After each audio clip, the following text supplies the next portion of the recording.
উঠিছে পীর পীরনি রক্ত স্নানর মন জাতির পিঠিত মরণ সংকট অন্ধ জনগণ তেজত উঠিছে পীর পীরনি রক্ত স্নানর মন জাতির পিঠিত মরণ সংকট অন্ধ জনগণ হেন কানপুরে গছকিছে ৰংপুৰ বানপুৰ চেপি খালে অসমীয়াৰ মন অন্ধ হেনাৰে কিৰণ জিকিবি হেমেকি উঠিছে ক্ষণ অন্ধ হেনাৰে কিৰণ জিকিবি হেমেকি উঠিছে ক্ষণ তেজত উঠিছে পীর পীরনি রক্ত স্নানর মন জাতির পিঠিত মরণ সংকট অন্ধ জনগণ তেজত উঠিছে পীর পীরনি রক্ত স্নানর মন জাতির পিঠিত মরণ সংকট অন্ধ জনগণ জাতির পিঠিত মরণ সংকট অন্ধ জনগণ বৰ ঘৰত সোমালে বিদেশী বঙালী ৰজা বহতীয়া হ'ল অধিকাৰ স্বাভিমান ভাষা মোৰ অভিমান বনিয়াৰ হাতলে গ'ল বৰ ঘৰত সোমালে বিদেশী বঙালী ৰজা বহতীয়া হ'ল অধিকাৰ স্বাভিমান ভাষা মোৰ অভিমান বনিয়াৰ হাতলে গ'ল জাতি এলেহুৱা ৰজা মোৰ বহুৱা নেতা মোৰ আবেগৰ দালাল আইক বেছি খালে বহু কথা গালে বিপদৰ সময়ত সকলো পলাল বিপদৰ সময়ত সকলো পলাল বৰ ঘৰত সোমালে বিদেশী বঙালী ৰজা বহতীয়া হ'ল অধিকাৰ স্বাভিমান ভাষা মোৰ অভিমান বনিয়াৰ হাতলে গ'ল বন্ধু পাহৰি নাযাবা দেই বন্ধু পাহৰি নাযাবা দেই জীৱন নাটৰ ভাওলৈ উমলা স্মৃতি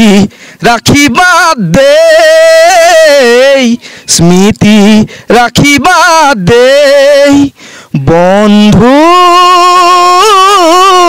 পাহৰি নাযাবা দেই জীৱন নাটৰ ভাওলৈ উমলা স্মৃতি ৰাখিবা দেই স্মৃতি ৰাখিবা দেই বন্ধু পাহৰি নাযাবা দেই ও ককাই তই হার পাইছনে নাই ও ককাই তই গম পাইছনে নাই দেশ তোর যাই যাই জাতি তু যাই যাই দেশ তোর যাই যাই জাতি তু যাই যাই ককাই ঐ মই হলে ওলালো ককাই ঐ মই হলে ওলালো ও ককাই তই হার পাইছনে নাই ও ককাই তই গম পাইছনে নাই দেশ তোর যাই যাই জাতি তু যাই যাই দেশ তোর যাই যাই জাতি তু যাই যাই ককাই ঐ মই হলে ওলালো ককাই ঐ মই হলে ওলালো নাঙলৰ হিৰলুত কিনো ধান সিঁচিলি দুহাতেৰে আজুৰি কিনো ধন ঘটিলি কাকতি কৰি মেখা ও কাকতি কৰি মেখা তোৰ দেখোন একোৱে নাই তোৰ দেখোন একোৱে নাই দেশ তোৰ যাই যাই জাতি তু যাই যাই দেশ তোৰ যাই যাই জাতি তু যাই যাই ককাই ঐ মই হলে ওলালো ককাই ঐ মই হলে ওলালো ককাই ঐ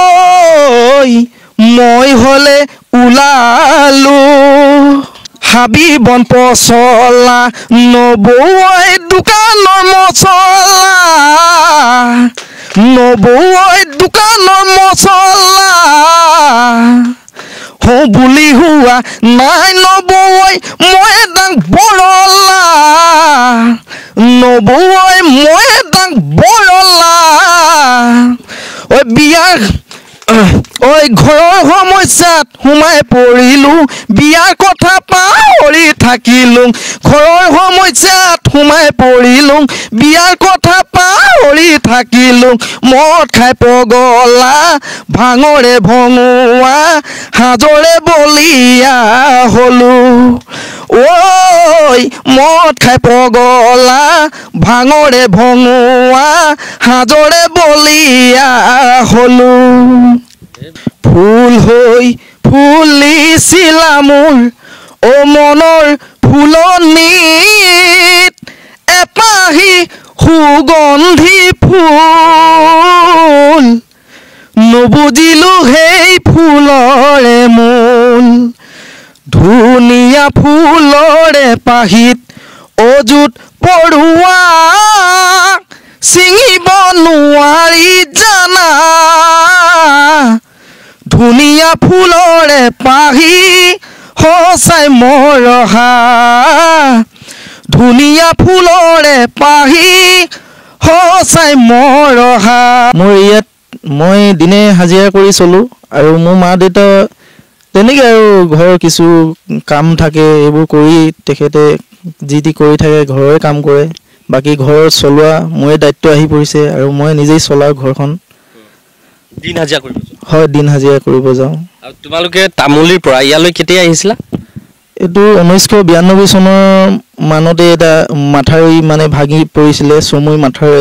মাথাউৰি বুলি কিবা শুনি পাইছিলোঁ তেতিয়া ভাগি পৰা অৱস্থাত আমাৰ থাকিবলৈ জেগা নোহোৱা হ'ল আৰু আমাৰ ইয়াত আমাৰ মাৰ নিজৰ ঘৰ তেখেতৰ ককাই হয় মমাই হয় আমাৰ তেখেতলোকে আচলতে ইয়ালৈ আমাক মাতিলে ইয়াত এটা স্থান দিলে থাকিবৰ কাৰণে আৰু তেনেকৈ আছোঁ ইয়াতে এইটো তোমালোকে য'ত আছা এইখিনি মা ককায়েকৰ মাটি হয় হয় হয় আৰু এতিয়া কি ক'বা যিহেতু তুমি ইমান কষ্ট কৰিছা ত্যাগ কৰিছা আৰু অসমৰ জনসাধাৰণক তুমি কি আহ্বান জনাবা যিহেতু তুমি তোমাৰ কণ্ঠ ইমান ধুনীয়াৰ আৰু সামাজিক মাধ্যমত এটা কথা কৈছে যে ৰাজীৱ শদিয়াৰ দৰেই গান সুৰ একেই তেনেধৰণৰ কথাখিনি কৈছে পুনৰ অসমবাসী ৰাইজলৈ কিবা আহ্বান জনাবানে হয় মই নিশ্চয় অসমবাসী ৰাইজলৈ মই মোক মৰম কৰিব আৰু চবে আঁকোৱালি ল'ব আৰু আগুৱাই নিব বুলি মই ভাবোঁ আৰু মই তাকে ক'লোঁ ধন্যবাদ জনাইছোঁ অসম ৰাইজলৈ আৰু এটা কথা সুধো তুমি যেহেতু বিবাহত আবদ্ধ হলা বা তুমি বিবাহ কৰিছা ক'ৰ পৰা কৰিছা তোমাৰ এতিয়া সন্তান আছেনে হয় মোৰ ছোৱালী এজনী আছে আৰু মই ধুলিজান পৰা কৰিছোঁ বিয়া কৰাইছোঁ ছোৱালীজনী কিমান বছৰ ছোৱালীজনী মোৰ এতিয়া 2 বছৰ 2 মাহ হৈছে ঠিক আছে আৰু গান শুনিম তোমাৰ হয় মই এইবাৰ বিহু এটি শুনাব বিচাৰিছোঁ অ নয়ে হলালে উটি সাগৰলে বব মোক এৰিলেও তুমি স্মৃতি থাকি যাব অ নয়ে হলালে উটি সাগৰলে বব মোক এৰিলেও তুমি স্মৃতি থাকি যাব অ নয়ে হলালে উটি সাগৰলে বব মোক এৰিলেও তুমি স্মৃতি থাকি যাব অ অথাই সাগৰত তুমি মোকে ঠেলি দিয়া মোকে কন্দুৱাই তুমি আনৰ যদি হোৱা এদিন তুমি নিজেও কান্দিব কান্দিবা তুমি জানানে এদিন তুমি নিজেও কান্দিবা ও নয়ে হলালে গুহুতি সাগৰলে বব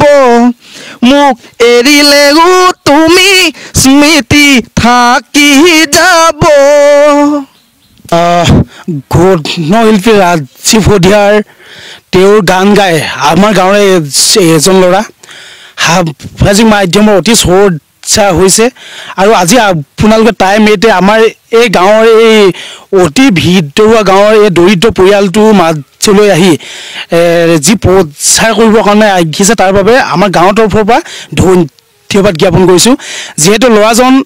গানটোৰ লগত সৰুৰ পৰা জড়িত আৰু তেওঁ গানত জড়িত হওঁতেই আমাৰ সন্মানীয় ৰাজীৱ শদিয়াদেৱকে লগ পাইছে আৰু তেওঁ গানেই কেৱল চৰ্চা কৰি কৰি আজি তেওঁৰ ৰাজীৱ শদিয়া আমাৰ মাজৰ পৰা হেৰাই যোৱাৰ পাছত তেওঁক ৰাজীৱ শদিয়াক স্মৰণ কৰি পেলাই গানবিলাক গাই আছে আৰু অসমৰ ৰাইজে আঁকোৱালি লোৱাৰ কাৰণে আমি ধন্যবাদ জ্ঞাপন কৰিছোঁ আৰু তেওঁক এনেদৰে মৰম দি যাওক আৰু তেওঁক যাতে অসমৰ শিল্পী ক্ষেত্ৰখনলৈ যাতে আগবঢ়াই নিয়াত যে সকলো ৰাইজে সহায় সহযোগিতা আগবঢ়াই যাওক আৰু এটা কথা ক'ম আমি যে 1992 চনত যে আমাৰ বান বিধ্বস্ত অঞ্চলৰ পৰা তেওঁলোকে ইয়ালৈ আহি সংস্থাপনৰ কাৰণে আহি তেওঁ ইয়াতে বেলেগৰ মাটিত আশ্ৰয় লৈ আছে আৰু এই পৰিয়ালটি অতিকৈ দৰিদ্ৰ পৰিয়াল অতি দুখেৰে ইয়াৰ এজন জ্যেষ্ঠ ভাতৃ আৰু এজন কনিষ্ঠ ভাতৃ তেওঁ আমাৰ মাজৰ পৰা অকাল মৃত্যুক আঁকোৱালি ল'লে আৰু তেওঁৰ একমাত্ৰই তেওঁলোকৰ চিকিৎসাৰ অভাৱৰ কাৰণে মৃত্যুক আঁকোৱালি ল'ব লগা হ'ল আৰু তেওঁলোকৰ ঘৰখনৰ সমস্ত দায়িত্ব ইয়ে ল'লে আৰু দুখ বেদনা যিহেতু দুজনকৈ ভাতৃ হেৰুৱাব লগা হ'ল সেই হেৰুৱাৰ পাছতে তেওঁ সংগীতৰ চৰ্চাৰ পৰা কিছু আঁতৰি থাকিব লগা হ'ল পুনৰবাৰ অসমৰ ৰাইজে তেওঁ মৰম দিছে এই মৰমৰ দ্বাৰাই তেওঁ যাতে আগবাঢ়ি যাব পাৰে তেওঁ সপোনবিলাক আৰু ৰাজীৱ শদিয়াদেৱৰ যোনবিলাক সংগীত যোনবিলাক গীত যাতে এইবোৰ দ্বাৰাই যাতে আহিব লগা প্ৰজন্মই গানবিলাক স্মৰণ কৰিব পাৰে সোঁৱৰাব পাৰে গানবিলাক যাতে জীয়াই ৰাখিব পাৰে এই ব্যৱস্থা যাতে অসমৰ ৰাইজে কৰি দিয়ে তাৰ বাবে আমি অনুৰোধ জনাওঁ ইতিমধ্যে আপোনালোকে শুনিবলৈ পালে যে প্ৰয়াত ৰাজীৱ শদিয়া ডাঙৰীয়াৰ যি কণ্ঠ সেই কণ্ঠৰ সুৰ হুবহু এইজন ব্যক্তিৰ সুৰত আপোনালোকে শুনিব পাইছে আৰু লগতে এইজন ব্যক্তিক আপোনালোকে আগুৱাই যোৱাত সহায় কৰিব ব্যক্তিজনৰ যিটো অৱস্থা মানে ঘৰৰ পৰিৱেশ ঘৰৰ পৰিয়ালৰ যেনেকুৱা অৱস্থা তেনেকুৱাত আপোনালোকৰ হৃদয় উচুপি উঠিব এনেকুৱা এজন ব্যক্তিক আপোনালোকে আগবাঢ়ি যোৱাত সহায় কৰিব তেওঁ যাতে ওলাই যাব পাৰে ৰাজীৱ শদিয়া ডাঙৰীয়াৰ যিকেইটা কণ্ঠ যিকেইটা সুৰ তেওঁ দিব পাৰিছে সেয়া হুবহু ৰাজীৱ শদিয়া ডাঙৰীয়া দ্বিতীয় এজন যেন আহিল আমাৰ মাজলৈ তেনেকুৱা হৈ পৰিছে আপোনালোকে এই ব্যক্তিজনক আগবাঢ়ি যোৱাত সহায় কৰিব যাতে তেওঁ আগলৈ আৰু আগবাঢ়ি যাব পাৰে আৰু ধুনীয়া ধুনীয়া কণ্ঠৰে ধুনীয়া ধুনীয়া সুৰৰ আপোনালোকৰ মাজলৈ গীতসমূহ আনিব পাৰে